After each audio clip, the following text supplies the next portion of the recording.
no solamente histórico, sino actual, particularmente el caso de Guatemala. Y luego que ustedes tengan conocimiento de la supraestructura jurídica relativa a los impuestos. Esta unidad permite que ustedes pongan en práctica todo el conocimiento que vimos en la unidad de la teoría y a través de grupos que va a hacer la licenciada Valle. Vamos a estudiar cada una de las leyes y van a hacer ustedes una presentación no del contenido jurídico, porque existe la ley y no aportaríamos nada, sino en función a la teoría de los impuestos fundamentalmente, que ahí voy a explicarles al momento de hacer su trabajo de investigación qué es lo que debe de presentarse como contenido en clase. Luego entramos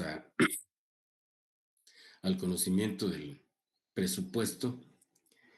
Acá hay una polémica, yo la veo más política, pero es importante conocer cuando se habla de presupuesto por resultados y presupuesto por programas. Por norma constitucional, el presupuesto de Guatemala es un presupuesto por programas. El plantear un presupuesto por resultado para la economía privada es mucho más fácil derivado a que su resultado es alcanzar la máxima utilidad. Para la economía pública este ya es un juicio de la cátedra, ¿sí? Es un poquito más complicado hablar de ese tema porque, por ejemplo, ¿cómo no voy a asignar yo fondos y voy a pedir más resultados a la consulta externa de un hospital cuando tiene una capacidad instalada? Es decir, hay 3, 4, 5 clínicas destinadas con un doctor que atiende. Si le ponemos 15 minutos por paciente, ¿cuántos pacientes puede atender en el día? Y si yo le pongo como una meta, como un resultado, el doble de eso, jamás lo va a alcanzar. ¿Por qué? Porque las condiciones materiales y de recursos humanos pues no lo permiten, a no ser que se tenga atención las 24 horas. Ahí podríamos pensar en incrementar la atención externa, por ejemplo. Pongo un ejemplo porque es fácil hablar de un presupuesto por resultados y se llenan la boca los funcionarios públicos o los políticos, cuando los que estudiamos sabemos que no va a ser posible y máxime que la asignación esté en función a que tengan los resultados con calidad y eficiencia, pero si no le doy los recursos, ¿qué te voy a pedir? Dejo esa inquietud por el lado del tema del presupuesto por programas. Luego vamos a conocer las cuentas del gobierno, que le llamamos también los estados financieros del gobierno, que son 3: ejecución presupuestaria, caja fiscal, financiamiento de presupuesto. Para luego, sobre esa base, conocer las funciones fiscales que a través de la política económica, la economía pública o el Estado tiene que cumplir, que en términos macroeconómicos son 3: estabilización, asignación y distribución. Luego vamos a razonar sobre cómo debería establecerse un sistema tributario, los elementos esenciales que debe de llevar un sistema tributario y el problema que vimos allá el otro día sobre la debilidad en este aspecto que tiene nuestro país. Lógicamente les es interesante o les interesa mucho ver el tema de la ponderación. Ya venimos acostumbrados a 2 parciales que hacen 60 puntos, el trabajo de investigación que tiene una asignación de 7 puntos, laboratorio sobre estos estados financieros de 3 puntos, 70 puntos y el examen final 30 y tendrían ustedes el 100%. El apoyo bibliográfico, pues lo tenemos ahí. Fundamentalmente, la base es este documento de apoyo que está actualizado. Mira, aquí dice 2024 y está actualizado al 2026. ¿Sí? Y quien quiera profundizar, el documento que más contenido y con aspecto teórico y modelo económico, modelo econométrico tiene es Musgrave Richard Peggy, Hacienda Pública, Teoría y Práctica. ¿Ok? Y todo el resto que tienen ustedes acá, que habla sobre el tema de la actividad de la economía pública, pero fundamentalmente quienes estén interesados, les sugiero que puedan adquirir a Musgrave, Richard y Peggy, Hacienda Pública, ¿ok? Dicho eso, pues lógicamente vamos a entrar en materia y nos situamos ahora en nuestro contenido para iniciar el proceso que les estaba comentando, ¿ok?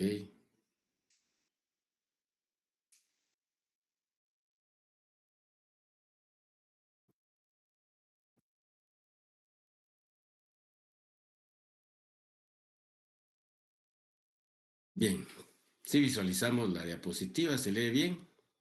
Sí, licenciado. Muy bien. Como les había indicado, voy a estar pidiendo algún voluntario, si no, pues yo lo nombro acá para que vaya dándole lectura y vayamos discutiendo. Pero la discusión que voy a hacer es para situarlos dentro de la teoría económica y, lógicamente, aquellos aspectos relativos a la economía pública.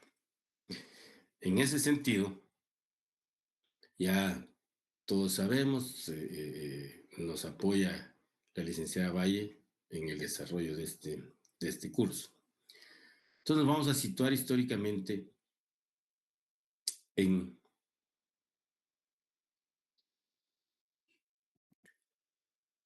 la comunidad primitiva y veamos qué era lo que hacían allá en la comunidad primitiva. Así que pido el apoyo de algún voluntario que desee darle lectura sin... Gracias, Brando. ¿Me escuchan? Sí, Brando. Bueno, Ok, empecemos. Antecedentes. Comunidad primitiva. Bajo el régimen de comunidad primitiva, el modo de vida está determinado por un bajo nivel de fuerzas productivas. Los modos de producción que existían eran primitivos y solo se podía asegurar la existencia del hombre viviendo junto y en forma colectiva.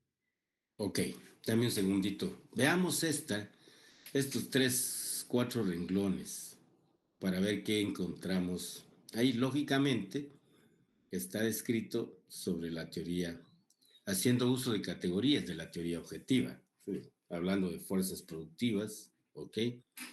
Eh, pero lo más importante que hay que destacar ahí es la forma como se organizaron en aquel momento. ¿Para qué? Para producir o adquirir los bienes que necesitaban para poder sobrevivir. Y la forma de esta actividad empírica, rudimentaria, ¿ok? Que se organiza la producción, no hubiese sido posible y ahí el hombre o el ser humano determinó que no podía sobrevivir si se mantenía aislado en autarquía o solo. No se podía garantizar su existencia, aspecto que se superó viviendo en colectividad. ¿Por qué hago énfasis en esto? Porque actualmente la polémica se da entre la teoría individualista, la teoría subjetiva, que hoy que están impulsando los que tienen el poder, un extremo indicando que solo hay derechos individuales, y acá vemos algo muy importante,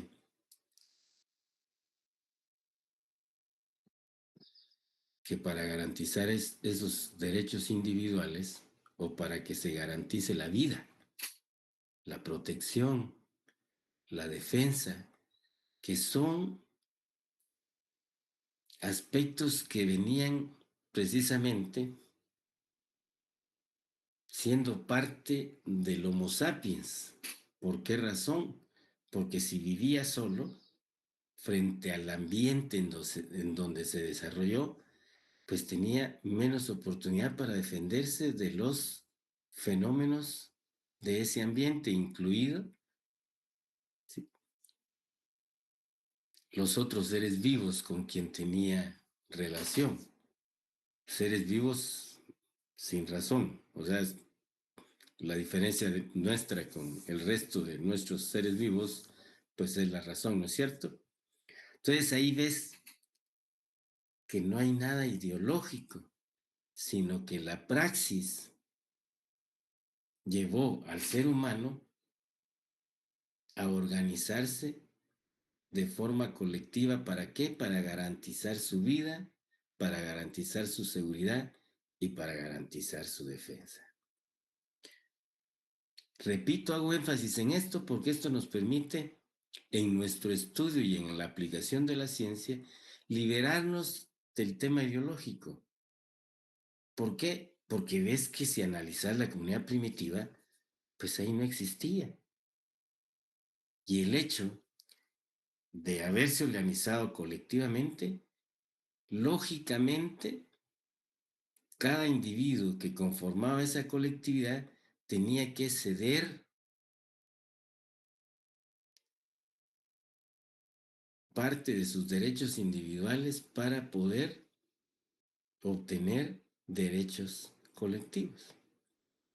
Y sin la colectividad, lógicamente, no existiría el individuo. ¿Ok? Fundamental. Sigamos, por favor, Rando.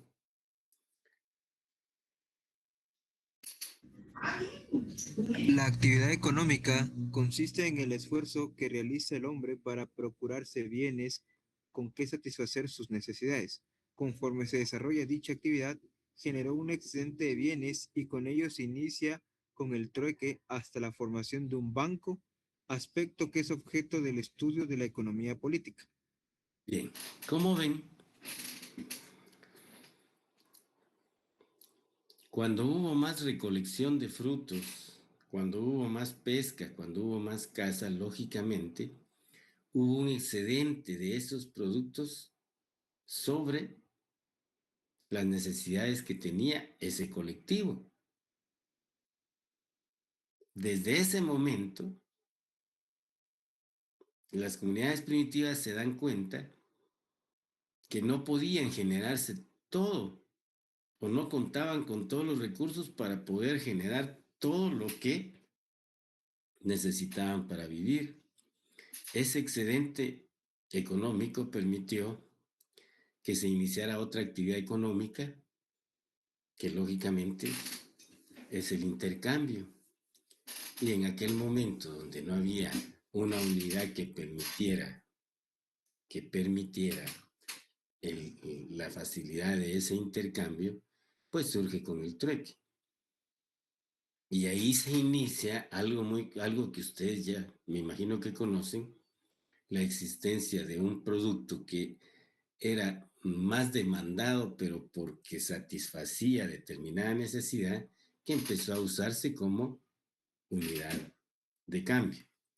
De tal manera que allá en aquella forma primitiva, habiéndose generado un excedente económico de bienes y servicios que permitió a través del trueque intercambiarlo por otros, le da vida, o ahí está la piedra de inicio del desarrollo comercial, del intercambio y como consecuencia de otra actividad económica fuera de las primeras actividades económicas para satisfacer las necesidades, como ya mencioné, la caza, la pesca, la recolección de frutas, y luego ya con el aparecimiento del fuego, pues se empezaron a desarrollar otros aspectos. ¿Ok? Sigamos, Brando.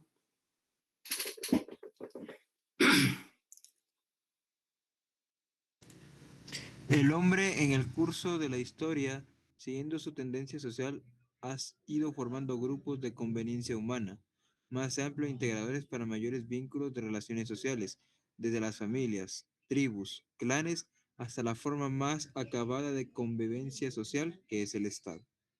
Bien, como consecuencia de esto, entonces, acá quiero llevarlos a qué otros aspectos se generaron aparte, o sea, qué efectos tuvo ese excedente económico. El hecho de tener ya un excedente económico, la comunidad primitiva tuvo la necesidad de tomar a una o dos o tres personas que se encargaran de administrar.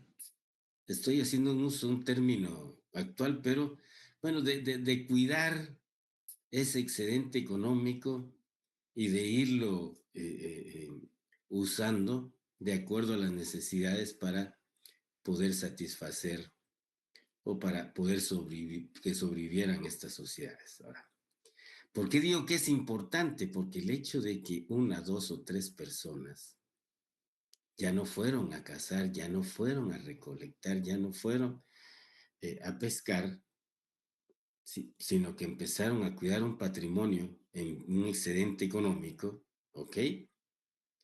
Les fue desarrollando el conocimiento sobre el tema de cómo administrar de mejor forma los pocos recursos con que contaban, en este caso, los bienes y servicios, ya que tenían como excedente económico para poder cubrir aquellas épocas en que la recolección, la caza y la pesca pues no eran suficientes, ¿ok?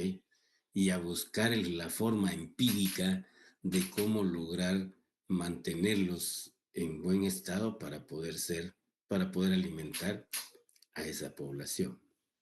¿Qué hay ahí en el fondo, mis queridos colegas?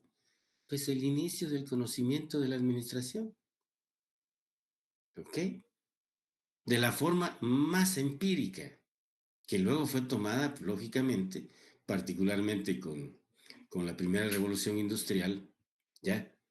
Por Taylor y no me recuerdo el nombre del otro, teoría administrativa, Arthur, que desarrollaron los sistemas, pero ya a una actividad, diríamos, mucho más compleja, ya un proceso productivo que permitía transformar determinadas materias primas. Ya se había avanzado sobre esta base, pero aquí encontramos algunos aspectos que, bueno, eh, eh, nos permiten comprender entonces cómo se fue desarrollando la ciencia. ¿Ok? Sobre esta base, tenemos entonces el famoso Estado moderno. Por favor, Brandon. Historia del Estado moderno. La Edad Media se extendió desde el año 476, cuando ocurrió la caída del Imperio Romano de Occidente, hasta el año 1453, cuando cae el Imperio Romano de Oriente. A partir de esta fecha da comienzo una nueva etapa histórica, conocida como la Era Moderna. En la Europa medieval, el poder político estaba fragmentado en numerosos señores feudales que gobernaban pequeños territorios de manera independiente, respondiendo a sus intereses particulares. Ok, gracias, Brandon. A ver, nos fuimos al feudalismo porque ya habíamos visto en el vídeo que ahí tenemos la base del Estado moderno. Pero ustedes conocen que previo a este modo de producción existió también el modo de producción esclavista. Lógicamente, con el intercambio y con el desarrollo de las tribus, se generó la diferenciación entre tribus fuertes y tribus débiles y como consecuencia las fuertes conquistaban a las débiles y pasaban a ser propiedad de estas, que es la base de lo que se conoció en la Edad Media con las monarquías. Ya les había comentado un poco que mucho antes del año 476, 356 años antes de Cristo, los filósofos que les mencioné, Aristóteles, Platón, Sócrates,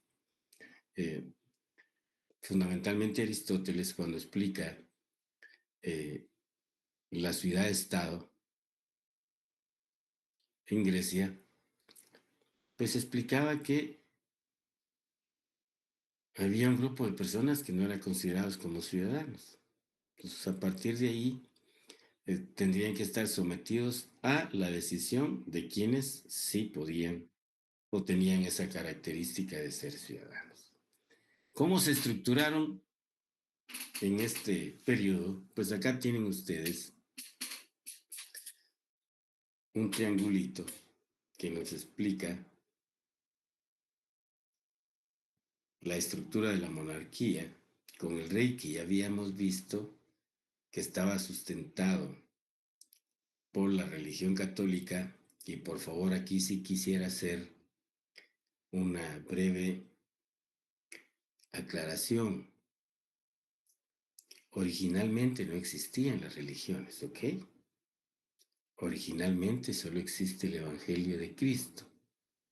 ¿Me explico? El cristianismo o la Iglesia Católica surge con el Imperio Romano, que ellos vieron el crecimiento y la adhesión al Evangelio y lograron convencer, llamemos ahora negociar, y le incluyeron algunos aspectos paganos para poder convertirse en una religión. Luego aparece la protesta de Martín Lutero y ahí surge las religiones. ¿Por qué hago esta aclaración? Porque ellos tomaron ese evangelio original y si ustedes tienen la inquietud, el Antiguo Testamento, pues solo era profecía de que iba a venir algo mucho más grande, que profetizaban la venida de alguien que era superior porque respondía al Creador, a lo que le denominaron de divinidad y como consecuencia tomaron ese fundamento para poder mantener sobre el resto de sectores, ¿sí?, que este Señor era el representante de Dios en la tierra, ¿ok? Lógicamente aquí ya puedes ver cómo va apareciendo el tema ideológico sustentado en tomar la primera idea que es Dios y que porque el deseo de Él, este Señor lo representa acá. Pero socialmente o sociológicamente, tú tienes la estructura donde existe el rey, por debajo del mismo estaba el alto clero y la alta nobleza, el bajo clero, la pequeña nobleza, los siervos y los campesinos, en donde se sustentaba todo el tema. Hice énfasis en esto, ¿por qué razón?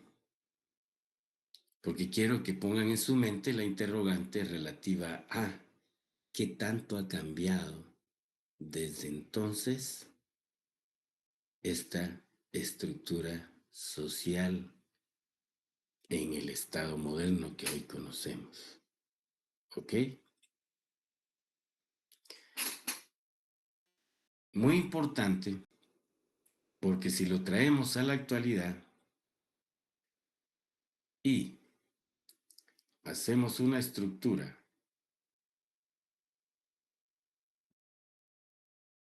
en donde es tanto el alto clero, la bajo clero, pequeña nobleza, que hoy lo conocemos como clase media, alta clase media baja. En los países capitalistas donde esa clase media abarca el mayor espacio de este triángulo, lógicamente vas a encontrar mayor crecimiento y desarrollo económico. ¿Ok? ¿Por qué? Porque lógicamente el otro tema de la economía,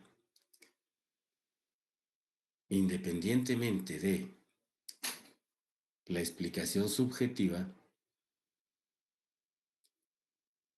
mientras más grande es la demanda, y aquí ustedes conocen ya todo el tema o sustento teórico de John Maynard Keynes, ¿sí? El principio de la demanda agregada, pues eso hace que la maquinaria, que haya mayor crecimiento económico. Va a depender, y vean acá el primer complemento, va a depender del rol que juegue la economía pública a través de las funciones que vimos ahí arriba en el programa, que pueda darse el desarrollo económico. Porque si lo dejas en manos eminentemente del mercado, la concentración o la máxima ganancia o la minimización de costos, que es lo que dirige el mercado, pues va a ser mucho mayor o mucho más grande, y al estar concentrada la renta que se genera por los factores de producción, pues lógicamente los niveles o la clase social media, baja y alta, pues va a ser mucho menor, y como consecuencia vas a tener menores tasas de crecimiento económico. ¿Ok? Es fundamental entonces para poder comprender lo que está sucediendo ahora en la actualidad. Por favor, Brando. Monarquía absoluta y el origen del Estado moderno. El Estado soy yo. La conocida sentencia de Luis XIV de Francia resume en pocas palabras la esencia del absolutismo. Un régimen político en la que una persona, el soberano, ejerce el poder con carácter absoluto, sin límites jurídicos ni ninguna otra naturaleza. Los gobernadores eran súbditos que no gozaban de ningún derecho. El rey era asesorado por algunas instituciones, Consejo del Estado, dividido en secciones, secretarios de Estado, ministros, parlamentos. El rey debía consultarle para ciertos asuntos como las relacionadas con la aprobación de nuevos impuestos. El Parlamento, una institución nacida en la Edad Media, integrada por representantes de los tres estamentos, nobleza, clero y patriciado urbano, aprobaban nuevos impuestos. Es importante destacar que en esta forma de organización del régimen político, el absolutismo, nacen los tres poderes que hoy conforman el Estado con carácter de asesores y en el caso del Parlamento aprueban los impuestos. Bien, ¿qué es lo que nos da el conocimiento de este sistema político absolutista? ¿Ok? Que lógicamente ya está estructurado, y por eso se originó las ideas de Montesquieu sobre la existencia de tres poderes está acá, pues. ¿Por qué? Porque si vos ves, ya tenía un Consejo de Estado y secretarios de Estado que pasaron a ser el organismo ejecutivo. ¿Ok? El Parlamento, los congresos, que originalmente, y vas a encontrar en la normativa que el único que tiene la potestad de crear, reformar, ampliar, eliminar impuestos es el Congreso de la República, el Parlamento. ¿Ok? Y desde entonces encontramos también cómo se fue desarrollando este principio de la participación de aquella estructura social que vimos, ¿sí? En el Parlamento, que pasa a ver qué es lo que le da forma a los subsiguientes sistemas políticos, de poder político, ¿ok? Pero en una monarquía absoluta, el cuate dice: el Estado soy yo, punto. Y ahí vamos a ver algunos otros aspectos que rayan en extremos, pero bueno, eso fue lo que sucedió en el devenir histórico de los seres humanos en este planeta, ¿ok? Ahí tienes las formas de Estado que se conocen desde entonces, que dieron el origen a lo que hoy conocemos como un sistema de gobierno republicano y democrático, pues la democracia, ¿ok? Entonces, ¿qué tenés? Y aquí los elementos que no surgen arbitrariamente, sino las formas de Estado, gobierno, pueblo, territorio, ordenamiento jurídico, personas, ¿ya? Y un espacio geográfico determinado. Pues estas formas de Estado han pasado por diferentes sistemas políticos. Y vamos a hablar de los tipos y formas de gobierno. Venimos de una monarquía. Esto lo habló 356 años antes de Cristo, o nos lo dejó como herencia Aristóteles, hablando de los diferentes sistemas de gobierno: la monarquía, la aristocracia, que es un gobierno de pocos, ¿ok? Vayan trayendo este conocimiento a la realidad que viven ustedes, colegas, perdón, que vivimos todos, ¿sí? Si efectivamente al que sale a través del voto elegido realmente tiene poder, o tras de esa representación hay un sector que es el que toma las decisiones reales que vemos en los diferentes poderes del Estado, ¿ok? Fundamental. Entonces nos explicaba Aristóteles que este es un gobierno de pocos. Y hay un filósofo que no es muy mencionado, pero en el estudio de la filosofía aparece Polibio. Polibio, al revisar esta parte, manifiesta una secuencia circular, ¿sí? Manifestando que en estos diferentes sistemas de la monarquía, que el poder absoluto corrompe, se corrompió, pasó a la aristocracia, un gobierno de pocos, pero manifiesta que también al corromperse por el poder este gobierno de pocos, ¿sí? Da lugar a otra forma de gobierno que existió, que aún hay en Inglaterra, el parlamentarismo, pero bueno, y llegar nuevamente a la democracia, que es un gobierno de todos y la soberanía radica en este pueblo, ¿ok? Que al deteriorarse y al corromperse, vuelve a ese paso de la aristocracia al autoritarismo, ¿ok? La democracia vuelve hacia una línea autoritaria. Me recordé de este filósofo precisamente porque algunos aspectos de los que estamos viviendo ahora mismo en el mundo le van dando la razón a Polibio. Ya, hoy solamente una democracia electoral. Cada periodo de gobierno, cada 4 años, en el caso de Guatemala, 5 o 6 en el caso de otros países, pues se convoca para que la población participe y pueda elegir a sus autoridades. En ese sentido, veamos la perspectiva histórica, una vez complementado con este aporte del filósofo Polibio. En Grecia se originó el sufragio, que estaba limitado, Y quien tomaba las decisiones era la asamblea de esos ciudadanos que eran considerados los únicos, ¿ok? Ya que los analfabetas y las mujeres no tenían esa característica de ser ciudadanos, solamente participaban los que tenían cierto poder económico y cierto nivel cultural, ¿ok?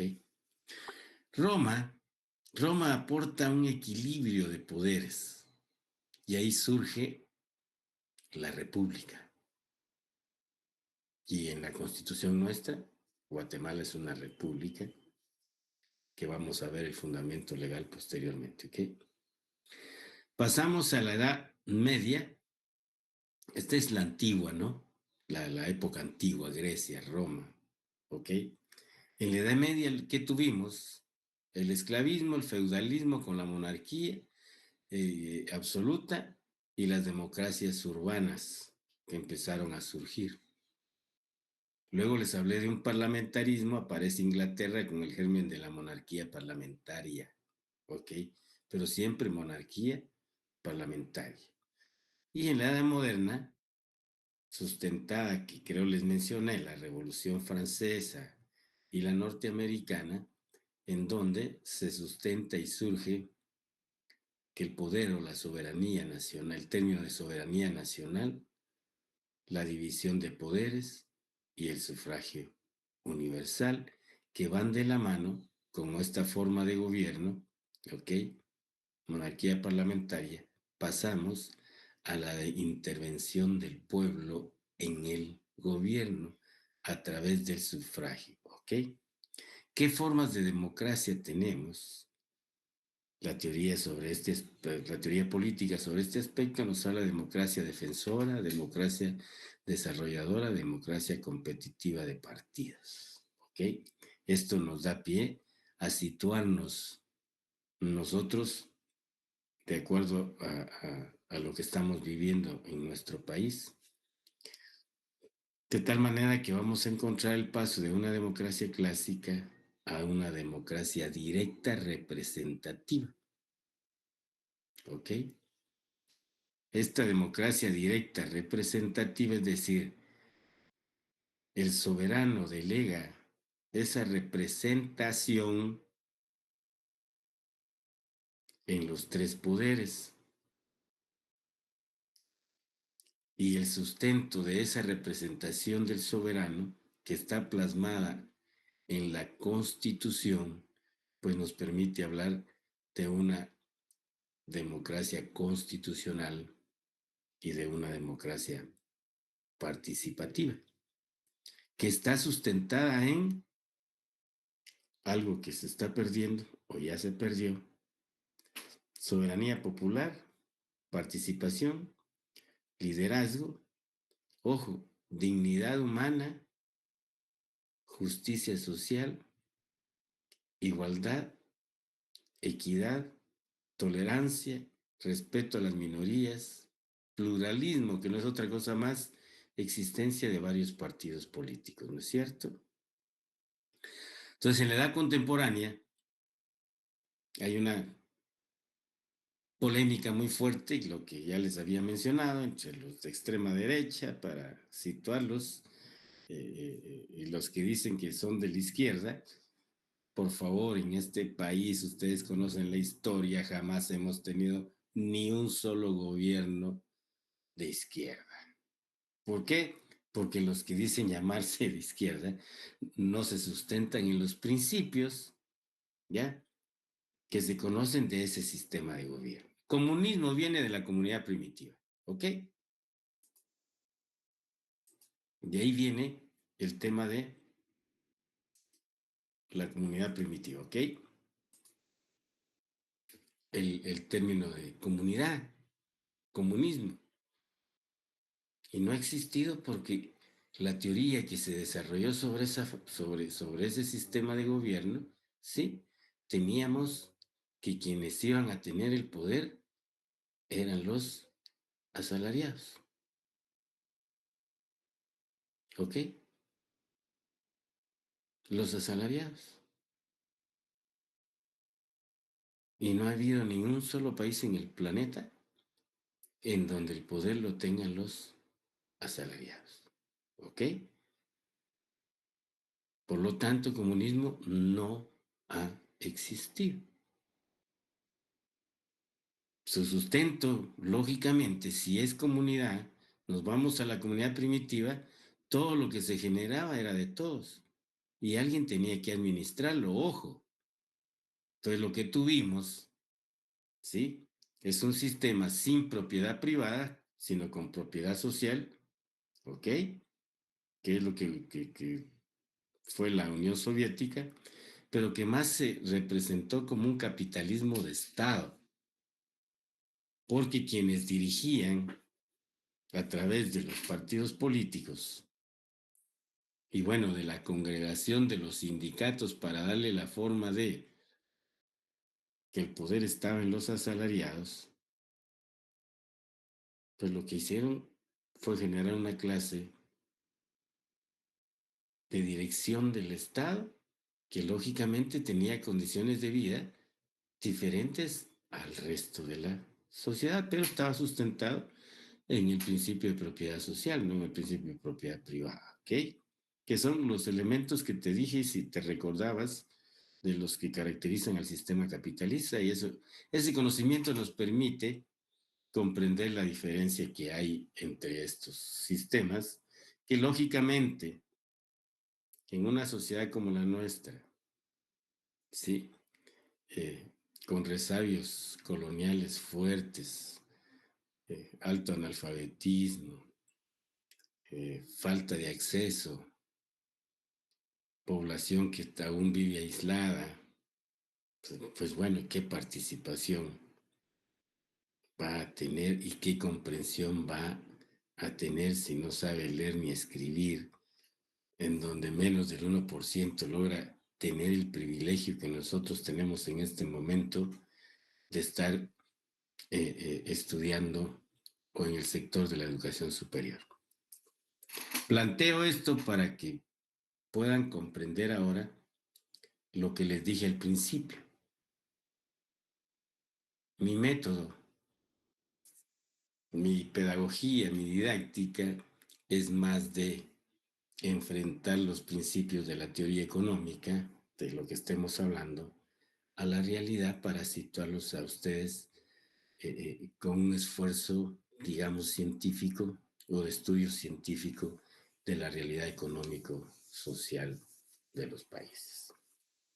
Creo que con este elemento ya todos los que estamos acá tenemos una información que nos puede situarnos, ojo, en un común conocimiento sobre los aspectos generales de cómo se fue formando lo que hoy conocemos como Estado moderno y el tema particular del constitucionalismo, que dicho de paso, la pregunta que un colega me hizo el otro día me permitió ya situarlos ahí.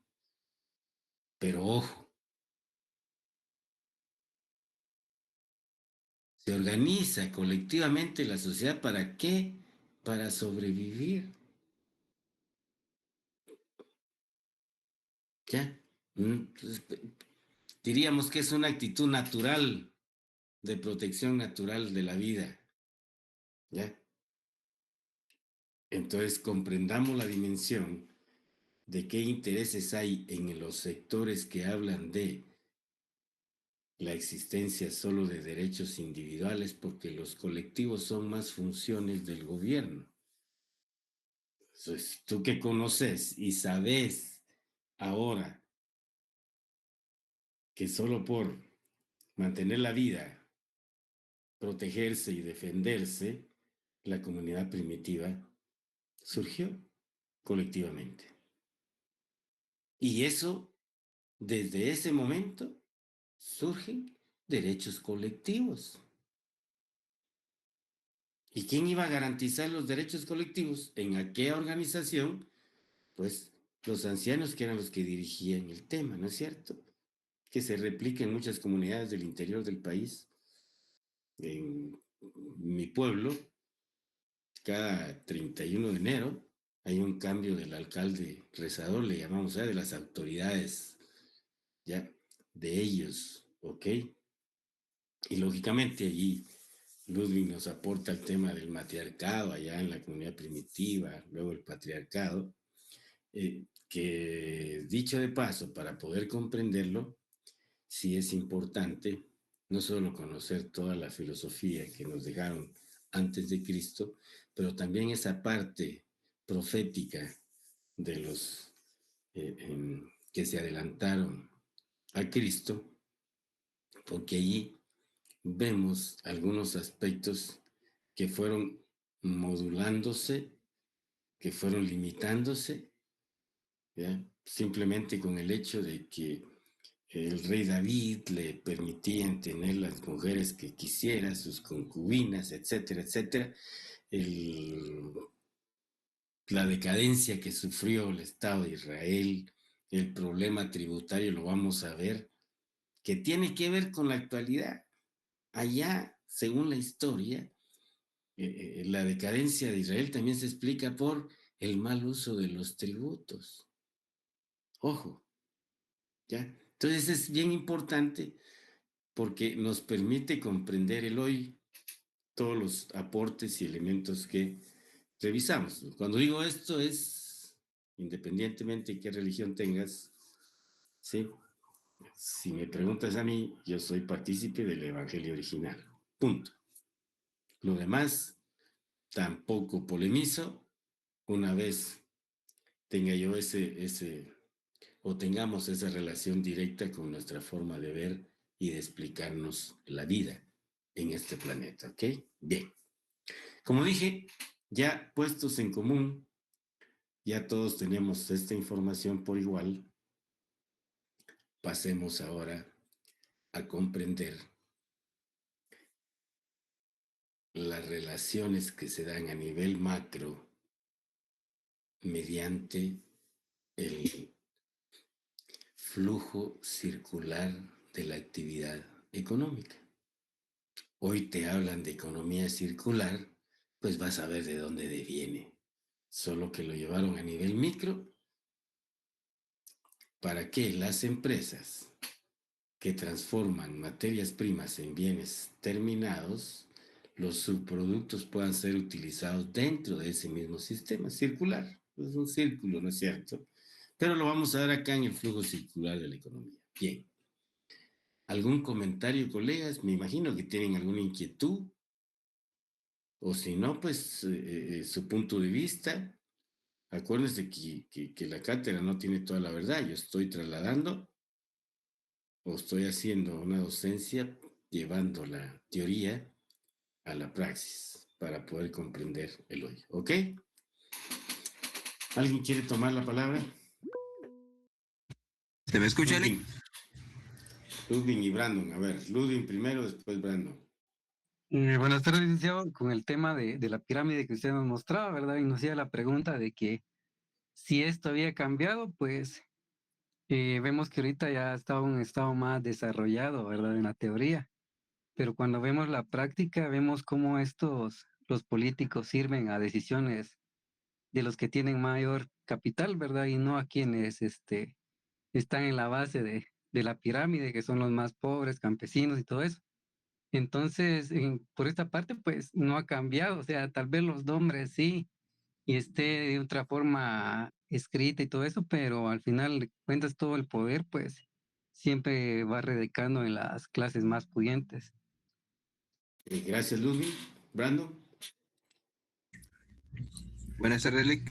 Mire, con respecto a, fue en la comunidad primitiva, con respecto al trueque, que según estaba viendo un antropólogo llamado David Graeber, estaba poniendo en dudas que realmente las sociedades antiguas hayan basado su economía, digamos, o sus intercambios en base al trueque, sino que se dice que las sociedades primitivas lo que tenían eran sistemas de deuda. Se dice que, digamos, primero nació la deuda, luego nació el dinero. Entonces, pone muy en duda, digamos, lo que se afirma de las comunidades primitivas con respecto al trueque. Ok, muchísimas gracias. Muy buen aporte. Como lo repito, va a depender de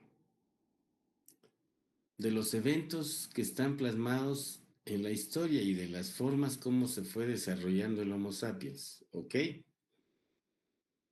Van a llevar ustedes un curso que se llama Teoría Monetaria y ahí me imagino yo que tendrá que explicarle el profesor el origen del dinero, ¿ya?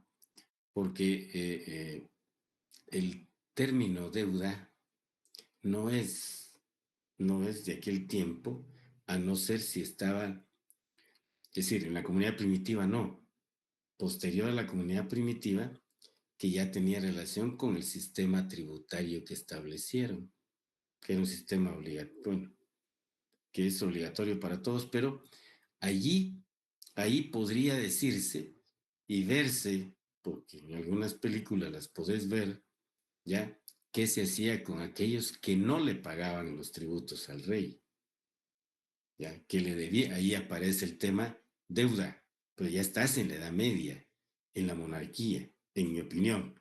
Ya respeto la opinión del antropólogo que tú mencionas, pero en mi opinión, y de acuerdo al poco conocimiento que tengo histórico, no, ese término tal como lo conocemos, ya, eh, ahora no podía ser, porque para que yo te deba, tú me tienes que dar algo y yo quedé pendiente de devolverte otra cosa y ya no te la devolví. No sé si me explico, ¿ok? Dejo ahí el comentario, pero muy buen aporte. Son otros elementos que hay que ver, que no le dan el sustento. Nosotros los economistas, lógicamente nos sustentamos y aún, solo por decirte algo, no sé si ustedes lo escucharon, pero me viene a la mente que un diputado estaba proponiendo una iniciativa de ley porque había muchas empresas que no realizaban todos sus productos y que anualmente les era más barato a ellos desecharlos, tirarlos, esos productos no realizados, que llevarlos al mercado. Y buscaban a través de una ley que el gobierno les pagara para que el gobierno los distribuyera, porque lógicamente la primera importación de etanol y lógicamente es nueva la experiencia. No tenemos información de qué países lo están utilizando y qué tipo de problemas dio. ¿Ok? ¿Qué vas a hacer tú si se afectó tu moto o tu carro? ¿A quién le vas a reclamar?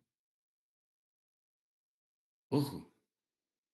Entonces hay que ver esa ley si tiene algún procedimiento de reclamo porque producto de ese otro ingrediente, tu vehículo, sé quién va a cubrir con esos costos. ¿Ok? ¿Sí, Ludwig? Con este tema, licenciado, yo hace poco estaba haciendo un curso de bioeconomía, ¿verdad? Y nos estaban explicando sobre eso. El etanol, para los carros que son a partir de 2005 en adelante, pues sí tienen como que cierta tecnología para ese alcohol, pero los que son de 2005 para atrás sí se ven bastante afectados y también las motos, ¿verdad? Si tomamos en cuenta que el parque vehicular de motocicletas en Guatemala creció exorbitantemente, imagínese cuánta gente va a salir afectada, ¿verdad? Además que los vehículos que también se utilizan en varias zonas, principalmente en la rural, son estos 22R, ¿verdad? Estos son antes del 2000, se van a ver también afectados, ¿verdad? Entonces, yo sí creo que se va a presentar bastante conflicto con este Yo lo, tema porque yo lo dejo como inquietud y yo espero que en algún momento, y aquí viene el tema de la diferencia cultural, actuemos como actuaron los europeos. Sí. Lamentablemente no estamos organizados, pero si todos llevamos nuestro vehículo y nos estacionamos en todas las calles de la ciudad hasta que eliminen esa ley, pues lógicamente se lograría un beneficio para el pueblo. Que haya una compensación, y no sé si tú viste ahí, nos puedes contar en ese curso, qué tanto va a ser positivo para reducir la contaminación. No sé si viste algo de eso, Luzmin. Sí mencionaban una parte, ¿verdad? Pero al ser un 10%, pues no es tan significativo que se diga, ¿verdad? O sea, sí es algo que aporta, pero, o sea, no en una gran proporción, ¿verdad? Y creo yo que sale más costoso lo que perdemos que lo que ganamos, ¿verdad? ¿Ok? Alguno de ustedes podría tener la inquietud de preguntarle a San Google qué países utilizan etanol en sus combustibles y qué información podemos encontrar para tener, precisamente estamos eh, hablando de una función de la economía pública, porque a través de una ley están obligando a la sociedad a usar un ingrediente en los combustibles que no sabemos, ojo, y podríamos saberlo si hay alguna experiencia en otros países y qué hicieron y si siguen utilizando ese ingrediente en los combustibles, ¿ya? Porque si lo vemos desde la perspectiva de mercado, los productores nacionales de etanol eh, que están dando la apariencia de que viene de Estados Unidos, no he confirmado la información, pero supuestamente tienen empresas organizadas en Estados Unidos y que a través de esas empresas se está exportando, pero como le repito, no sé, porque imagínate ese 10%, imagínate el 10%, ¿cuánto significa en pistos? ¿Cuánto significa en dinero? Y no sé si el monopolio o duopolio de los derivados del combustible que distribuyen las gasolinas acá vayan a ser ellos importadores, porque lo que podríamos tener acá es mm, diríamos, una falta entre el capital de los distribuidores de combustibles y los productores nacionales de etanol, ¿va? Decir, ¿qué tanto vas? Ah, sí, sí, venga, vamos a poner el 10. Entonces vos estás perdiendo un 10% que antes lo tenías porque distribuías solo gasolina, ahora le vas a meter un 10%. Lo vas a comprar tú y te va a quedar a ti como, ya, llamémosle la Shell o la Texaco, ¿sí? Que son las que están acá. Pero bueno, el tema, colegas, es, ojo, ese parlamento que tomó esa decisión estará pensando en el beneficio de la sociedad o va a generar más costes al consumidor en la reparación de sus vehículos por usar ese tipo de combustible. Pero aquí estamos conociendo que teóricamente en este sistema de gobierno, ok, el poder está en el pueblo.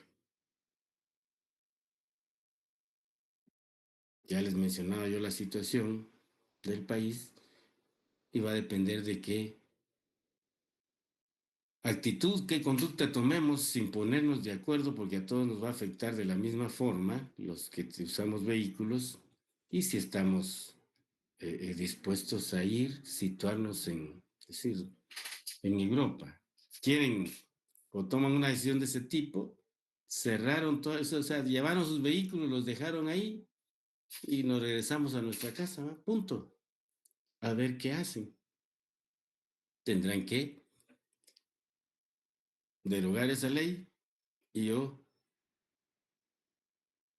tristemente, con la expectativa de un gobierno que está pensando más en el pueblo que en intereses creados, pues vemos que la realidad puede ser muy, muy, muy diferente. ¿Ok? Bien. Ahí les queda como inquietud y ahí revisan sus bolsillos para ver cómo van a enfrentar los que tienen o los que tenemos la suerte de usar vehículo para transportarnos, ¿ok? Bien. Decía entonces que esta puesta en común nos permite ahora llegar a nuestro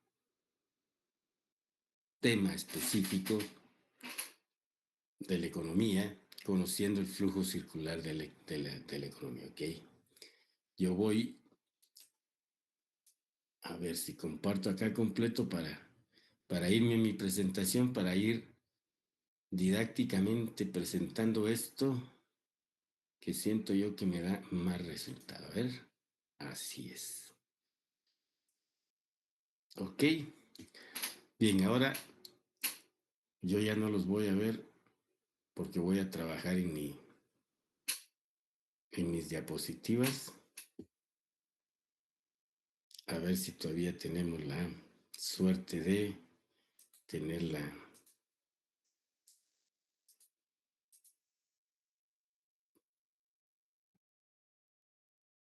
la dinámica.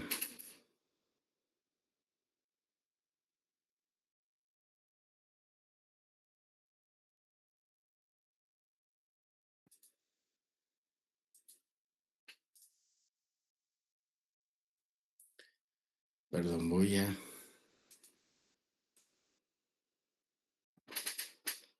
quería presentarlo, pero lo voy a buscar. Les voy a robar un par de minutos, voy a buscar mi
Linda, fíjate que estoy buscando mi presentación con animaciones y sí la tengo acá, pero no está habilitada. ¿Qué puedo hacer?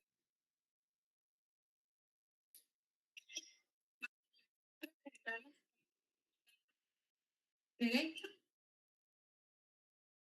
dale ahí donde está a la par el signito que está a la par del menos para que presentes y ahí debería de aplicarte los efectos. Ok, perfecto. Gracias. Bueno,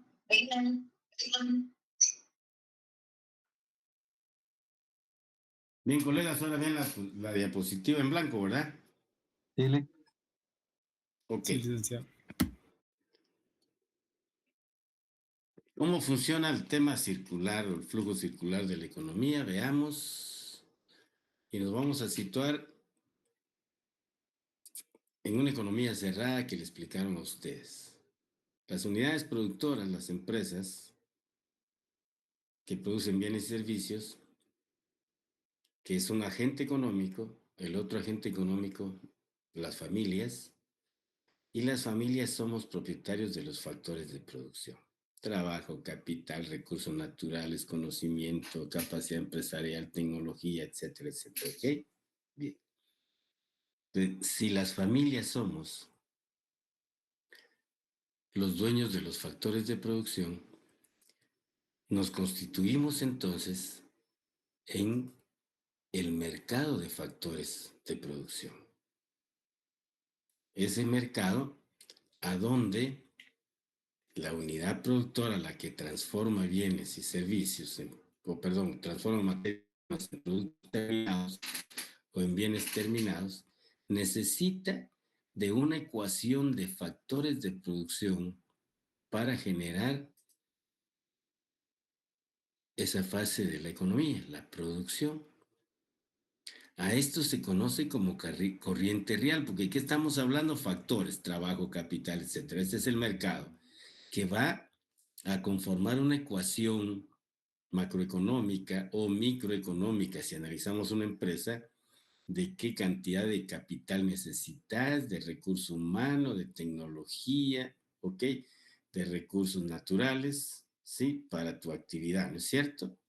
Entonces, esta empresa con estos factores de producción, siguiendo la corriente real de la economía, constituye y genera el mercado de bienes y servicios, es decir, productos y servicios que lógicamente van a satisfacer las necesidades de vida para sobrevivir de la familia, porque si vos que fuiste a trabajar 10 horas, 12 horas, te pagaron 8 y no te reconocen tu tiempo extraordinario, pues vas a llegar cansado y necesitas alimentarte para poder estar bien mañana y seguir con la tarea, ¿no es cierto? Esto lo conocemos en economía como corriente real de la economía, ¿ok? Y ves, la forma es circular, ¿ok? Con esto puedes aplicarlo a la realidad. Si yo traigo la comunidad primitiva, pues bueno, ¿qué teníamos allá? Recursos naturales y trabajo, mano de obra, ¿no es cierto? ¿Ok? Ellos constituían, como no había mercado, ellos eran los factores de producción que activaban sobre los recursos naturales, sobre su hábitat, para poder obtener bienes y servicios para poder atender sus necesidades. ¿Ok? Hoy te la estoy dando ya, lógicamente se amplía porque ya estamos en una actividad económica no precisamente solo recolectora, ¿no es cierto? Sino transformadora. Pero ¿qué sucede acá?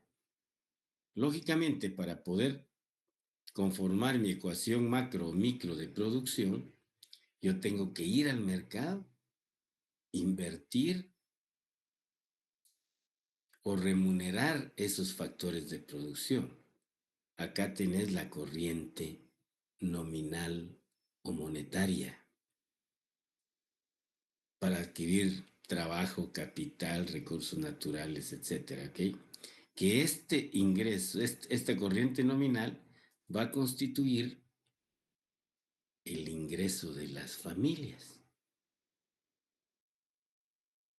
Que con ese ingreso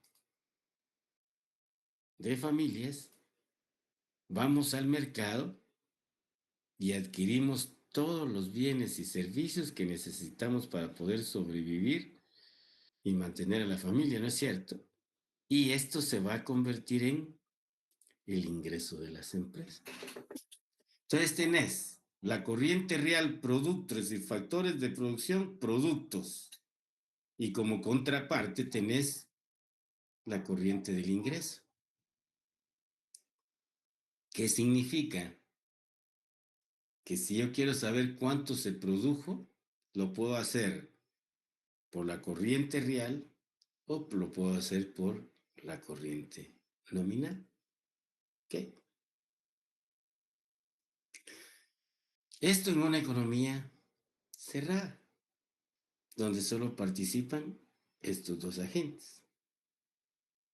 Pero lógicamente, los países no pueden vivir solos en autarquía. Otra vez encontrás ya a nivel de países que no todos cuentan con los recursos que necesitan para poder satisfacer todas sus necesidades y aparece otro agente económico, el resto de países del mundo, que aquí lo vamos a conocer como sector externo, en donde las categorías actuales que ustedes conocen, pues tenemos comercio exterior, exportaciones e importaciones de bienes y servicios.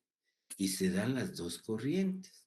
La corriente real, en doble vía, lo que exportamos e importamos, y la corriente nominal, que es el pago que nuestro país hace por importar y el pago que el resto del mundo hace por lo que nosotros les exportamos, lo que vendemos lo que compramos en palabras coloquiales, ¿ok? Y ahí tenés la corriente nominal o el ingreso. Entonces ya tenemos una economía cerrada, pero de 3 agentes económicos. Y acá es donde vimos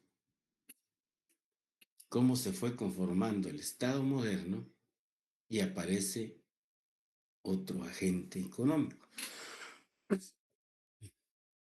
Este es todo el Estado, ¿no? Y aparece el agente económico denominado gobierno, que se le dio determinadas funciones. Originalmente hablamos de proteger la vida, la seguridad y defensa. Hoy, con el desarrollo que la humanidad ha tenido, el gobierno, como representante de este Estado, realiza y debe realizar otro tipo de funciones. Ya vimos allá estabilidad, asignación y distribución, eminentemente en la parte cualitativa de la política económica y material, cuando veamos lo siguiente. Toda la comunidad, ojo, toda la población se ve obligada, porque no se le pregunta, porque para que funcione esto se le otorga la autoridad suficiente para imponer o para recolectar parte de la renta que se genera en este proceso productivo a través de los impuestos al comercio exterior, IVA doméstico, aranceles en el comercio exterior para importaciones e IVA doméstico, que va a ser una fuente de ingresos para el gobierno. Las familias, al momento de ir al mercado, pagamos el IVA, que es este IVA doméstico. Pero adicionalmente, dependiendo de tu nivel de renta y de conformidad con la ley del impuesto sobre la renta, mira qué importante es conocer la parte tributaria, ¿no es cierto? O la legislación tributaria, se paga el impuesto sobre la renta. Parte de la renta que tú generas, la aplicación de un impuesto, dependiendo del régimen donde estés inscrito, si es general o es el específico, aportas para que el gobierno cumpla con determinada función. Y lógicamente las empresas también pagan impuestos directos, el impuesto sobre la renta, que se constituye también en fuente para el gobierno. ¿Ok? Ojo, desde ya te puedo explicar esto, que lo vamos a ver de acuerdo a la teoría de los impuestos. Como empresa, yo pagué impuestos sobre la renta del periodo fiscal 2025. Pero el hecho de estar en el mercado me permite diluir lo que yo pagué por concepto de impuestos sobre la renta, diluirlo en la cantidad de productos que genero y vendo en el mercado. Tengo la posibilidad de recuperarlo y trasladarle el efecto de este impuesto al consumidor final. Esto es sumamente importante. No se habla de esto, te estoy hablando de teoría de impuestos aplicada, ¿ya? Y acá tenés el mecanismo, te lo permite el mercado. Te pregunto, ¿el trabajador o el que recibió dividendos porque es dueño de medios de producción tiene la posibilidad de trasladarlo al mercado? No. El sistema no se lo permite. Ojo, entonces aquí la ley tiene un tributo o un hecho generador de ese impuesto y de la persona que debe pagarlo, ¿sí? De jure, el que dice la ley, ¿quién lo paga? Pero hay una persona que al final paga de hecho, pero va a depender de cómo está, y aquí estoy explicando cómo está organizado el sistema capitalista, ¿ok? De tal manera que esas funciones, esa necesidad de que la sociedad aporte, le permite al gobierno también un ingreso que va y también adquiere factores de producción y también va al mercado y necesita todos los suministros para poder funcionar. Y aquí desarrolla don John Maynard Keynes todo el tema de la participación del gobierno cuando están deprimidas las empresas. Y eso genera desocupación de factores de producción. El que tiene que entrar a batear en la teoría keynesiana, pues es el gobierno, porque es el único que puede incidir en la demanda global, en la demanda agregada, porque la demanda privada se contrajo. ¿Ok? Esto es bien importante. Entonces, con estos impuestos va a cumplir determinadas funciones la economía pública. ¿Ya? Y se llama economía pública porque ves que está adquiriendo de la renta una parte para poder cumplir con lo que la sociedad acordó cuando aprobó la Constitución Política de la República y cuando la misma haya sido objeto de una reforma avalada mediante un plebiscito a nivel del país. Ojo, ¿qué te estoy diciendo? Que esas funciones devienen de o deberían de venir de quien tiene la soberanía. ¿Ok? Aspectos que, repito, mi gente no la conoce y eso hace que no nos organicemos y tampoco hagamos valer esa representación, esa soberanía que cada uno de los ciudadanos tenemos, ¿ok? Pero para fines de su preparación, de trasladarle capacidades, esto es muy importante. Si comprendemos esto, lógicamente, nuestra mente se va a abrir más para poder comprender qué es lo que está pasando en el mundo y particularmente en nuestro país y, si vivís en un municipio, en tu gobierno local. ¿Ok? Bien, ¿alguna inquietud, colegas, comentario, duda o sospecha? Buenas noches. Todo bien, licenciado. Claro, licenciado, muchas gracias. ¿Ok? Me voy con ustedes entonces. Quisiera avanzar un poquito, pero lo vamos a dejar ahí. Son las 7 de la noche. Que tengan feliz clase y los veo el miércoles en este mismo canal y a esta misma hora. Gracias, colegas. Gracias, licenciado. Feliz noche. Gracias, buenas noches. Buenas noches.